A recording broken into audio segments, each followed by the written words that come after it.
Good morning বন্ধুরা, আমার YouTube চ্যানেলে সবাইকে স্বাগত। বন্ধুরা, আজ সকাল সকাল একটা সুন্দর নাস্তা রেসিপি নিয়ে চলে এসেছি। এই 100 গ্রাম চিড়ে নিয়েছি, চিড়ে দিয়ে আমি সুন্দর একটা পোলাও রেসিপি করবো, চিড়ের পোলাও। চিড়েটা দেখুন বন্ধুরা, সবসময় এরকম সরু সরু নেওয়ার চেষ্টা করবো, একটু মোটা যে সরু দানাটা হয় এরকম সবসময় চিড়ের পোলাওর জন্য সবসময় চিড়েটা এরকম নেওয়ার চেষ্টা করবেন। সে পাতলা চিড়াটা হলে হবে না। এবারে চিড়াটাকে ভালো করে সুন্দর করে ধুয়ে নেবো জল দিয়ে। পোড়াগুলো আছে সুন্দর করে সব বেরিয়ে যাবে। 3-4 বার ধরে জল পাল্টে পাল্টে ধুয়ে নেব।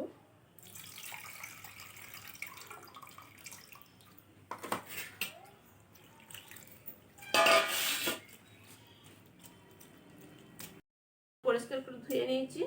এবার দিয়ে দেবো পরের মতো লবণ, একটু লবণ মাখিয়ে রেখে দেবো। আর অল্প একটু হলুদ দিয়ে দেবো। আপনারা পোলাও করতে পারেন, একটু কালারের জন্য একটু সামান্য একটু হলুদ গুঁড়ো দিয়েছি। নুন আর হলুদটা মাখিয়ে রেখে দেবো 10 মিনিট রেস্টে। চিকেনে সম্পূর্ণ সাদা তেলে করবো, সরষে তেল ব্যবহার করবো না। গ্যাসের ওভেনের মধ্যে কড়াই চাপিয়ে দিচ্ছি, কড়াই গরম হয়ে গেছে। এবার দিয়ে দেবো সাদা তেল।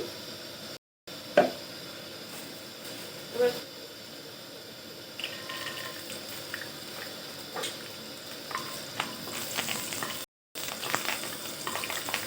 সাদা সরষে,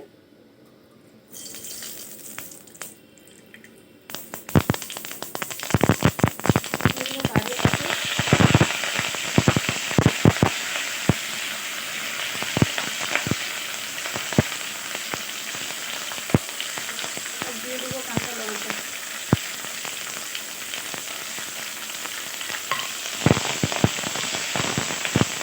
সবজি ব্যবহার করেছি, কেটে নিয়েছি, গাজর কুচি নিয়েছি। আপনারা চাইলে সবজি না দিয়েও করতে পারেন পোলাওতে। একটা আলু কেটে নিয়েছি কুচি কুচি করে, আর নিয়েছি বরবটি। আমি এই সবজি দিয়ে পোলাও রেসিপি চাইবো আপনার সাথে। খুব সুন্দর ভাজা ভাজা হয়ে গেছে। আমি চাপা দিয়ে 5 মিনিট ধরে খুব সুন্দর করে ভেজে নিয়েছি। এবার দিয়ে দেবো উপর থেকে একটু কাজু কিশমিশ, একটু হালকা নেড়ে দিলাম।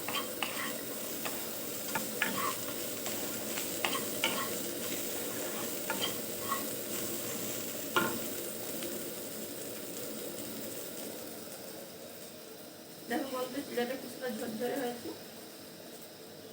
এখন দিয়ে দেবো উপর থেকে চিড়ার ধোয়াটা।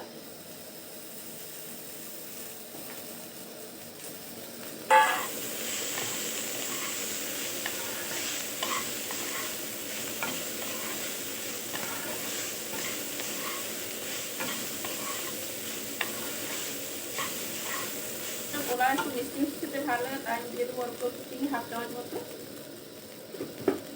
আর দিয়ে দেবো ভেজে রাখা বাদাম। এবার সব দিয়ে 2 মিনিট মতো নেড়ে নেবো।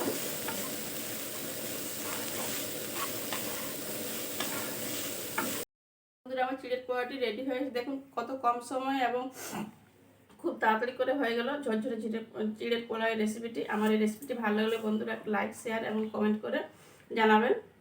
ভালো লাগলে একটু সাবস্ক্রাইব করে দেবেন। আসছি বন্ধুরা, টাটা।